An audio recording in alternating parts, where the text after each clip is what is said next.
So what's happened with my jungle dog?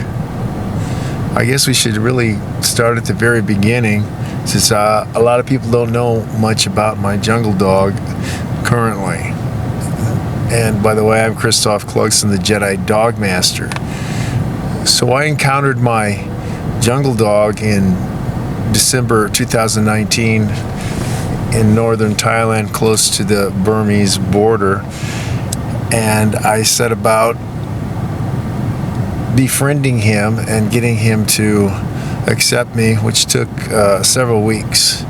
And in January 2020, I had realized that I was going to travel back to the United States, and I was going to take this dog with me, which was an incredible amount of bureaucracy, to say the least. There's a lot of hoops that were involved in it. It's now almost impossible, though. You can thank the Biden administration for causing problems and rejecting dogs from other countries. And you should also know that the breeders inside the United States were also partly a mafia to enforce the no dogs can be imported into the U.S. under 6 months of age, which is ridiculous. These things all add to the current situation, but when I was trying to get him over, this was the beginning of the Wuhan madness, and since I was in Southeast Asia, we were the first ones, and so it was crazy hard at that time to get flights. Flights were being canceled. The entire country was shut down. Everything mail, they stopped everything, and then they started getting back to a normalcy sort of routine, and we were able to finally get out. A lot of people told me to leave the dog behind because I could have got out myself. Many countries were doing special flights to bring their citizens back to the country, France and England and Australia. The thing was that they were telling people that they couldn't bring anything with them, and of course I was not going to any of those destinations. I was going to the United States with this dog, and they didn't try to facilitate any of that. And many people told me leave the dog behind because I could have got out by myself, but I don't do that. I'm not disloyal. A lot of people are pretty much horrible. They're traitors. They can't be depended on. They're disloyal. They show no integrity. And I don't do that, though. And I made a promise to the dog that I would get him out and a place where it would be much safer, because you don't realize here in the United States or Western North America or Europe that dogs are like squirrels. They aren't manufactured, artificially bred like you think they are. Most of them are roaming around, and Coppinger said there's probably 1 billion dogs, and over 80% are real dogs in the world, and that's why he's a Southeast Asian jungle dog, also known as a Southeast Asian pariah dog or Southeast Asian village dog. In Thailand, a lot of people call them soy dogs. You'd have to know Thai to understand that. But the factor was these are real dogs. They're not breeds. What breed is he? So what breed is that squirrel out there? And they're treated like squirrels are. Some people like them. Some people like dogs. Some people don't like dogs. They're treated indifferently.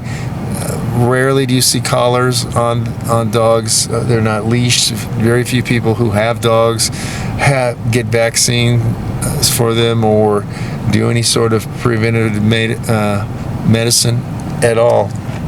So they're also, where I was, a dog that lives, and then we don't know what age he was. He was between 1 to maximum of 2 years when I got him, and so he had already lived through. Monitor lizards can kill him. The water buffalo can kill them. There are elephants that can step on them. There's king cobras. And there are two big things that are very dangerous, and a lot of people don't know this in the West. Monkeys. Monkeys are mortal enemies of dogs. They get in groups and they'll go try to hunt and kill dogs. So one of them will get on the back of the dog, and so the dog has a hard time getting him off his back. Thus the monkey on my back saying, and they will try to bite the dog from that position and disembowel him with the other members. Now, on top of that, there are scum human beings that go around as dog meat hunters. The Thais don't eat dogs, but the Chinese that are there do, and of course Vietnamese also do, and the Koreans do. So this is, but in the majority of the people who are hunting in Thailand are hunting for the ethnic Chinese. So he had survived all of that. Plus, you have to deal with parasites, maybe getting hit by a car trying to cross a road or something.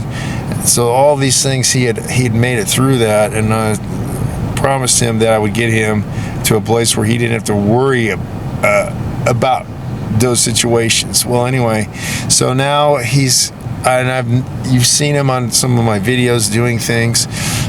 He's an incredible dog. He's the best looking dog in the world. He's done some modeling. He can do film work.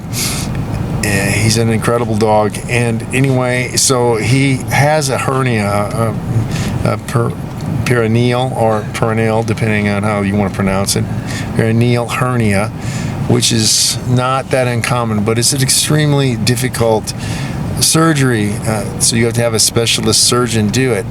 Now in the United States, where they've been following the medical model for humans, they've got an incredibly expensive veterinary care, and it's unbelievable now. It didn't used to be this way, and I got to say the Thai vets were incredible where I was at, just great people.